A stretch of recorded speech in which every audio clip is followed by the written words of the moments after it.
কুর্মী সমাজের সঙ্গে আমাদের আত্মিক সম্পর্ক, সমাজ আমাদের সাথে আছে, সমাজ আমাদের সঙ্গে আছে। ভারতীয় জনতা পার্টির সর্বোচ্চ নেতৃত্ব 2 বছর আগে কুর্মী সমাজ বলুন, জনজাতি বলুন, কুম্ভকার, স্বর্ণকার বলুন, সবাইকে বলেছে আপনারা সমাজ থেকে উঠে এসেছেন। সমাজের রীতিনীতি, কালচার, সমাজের অধিকার মর্যাদায় সবাই যেতে পারেন, আমাদের কোনো অনুমতিও লাগবে না, বাধাও নেই। স্ট্যান্ড খুব ক্লিয়ার। আমি যেটা আমাদের ইন্টারনাল মিটিংয়ে আবেদন করেছি যে আপনাদের অনেক লড়াইয়ের পরে, অটল বিহারী বাজপেয়ী, বিশ্বনাথ প্রতাপ সিং এর লড়াইয়ের পরে মন্ডল কমিশনের মাধ্যমে আপনারা ওবিসির মর্যাদা পেয়েছিলেন। আপনাদের ওবিসির মর্যাদা মমতা ব্যানার্জি কেড়ে নিয়েছে। তার বিরুদ্ধে আগে লড়াই করুন। আর এই সম্প্রতি যে জটিলতা, এর জন্য দায়িত্ব বিজেপি নয়, মমতা ব্যানার্জি।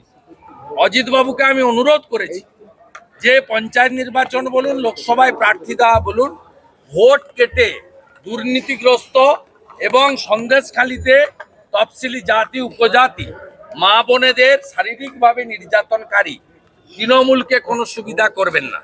আপনারা বরঞ্চ প্রথম লড়াই করুন। ওবিসির মর্যাদা ছিনিয়ে নিলে কেন? মমতা ব্যানার্জি জবাব দাও। আপনারা মমতা ব্যানার্জিকে বলুন, জাস্টিফিকেশনের রিপোর্ট কেন্দ্র চাওয়ার পরে কেন পাঠানো হয়নি? জাস্টিফিকেশনের রিপোর্ট যদি পাঠানোর পরে সেটা নিয়ে আমরা যদি কোনো রকম বাধা সৃষ্টি করি, তখন আপনারা আমাদের নেতা, মন্ত্রী, বিধায়ক, সাংসদ আমাদের প্রশ্ন করবেন, আমরা উত্তর দেওয়ার চেষ্টা করব। আমরা দরকার হলে ভারত সরকারের কাছে বিষয়টা উত্থাপন করব। কিন্তু আপনারা এখন যেটা করছেন, আমার মনে হয়েছে দুর্নীতিগ্রস্ত, অত্যাচারী কুর্মী সমাজ, জনজাতি, পিছিয়ে পড়া সমাজ, দলিত, এদেরকে বঞ্চিত করা, বেকার, কৃষক, নারী সমাজকে অবহেলিত করা তৃণমূল কংগ্রেসের সুবিধা হয়ে যাচ্ছে। কিন্তু আমরা খুব খুশি যে মাহাতো পুরুলিয়ার সব নেতারা আজকে আমাদের বাছাই করা 1000 সভা ছিল, সেখানে উপস্থিত হয়েছে।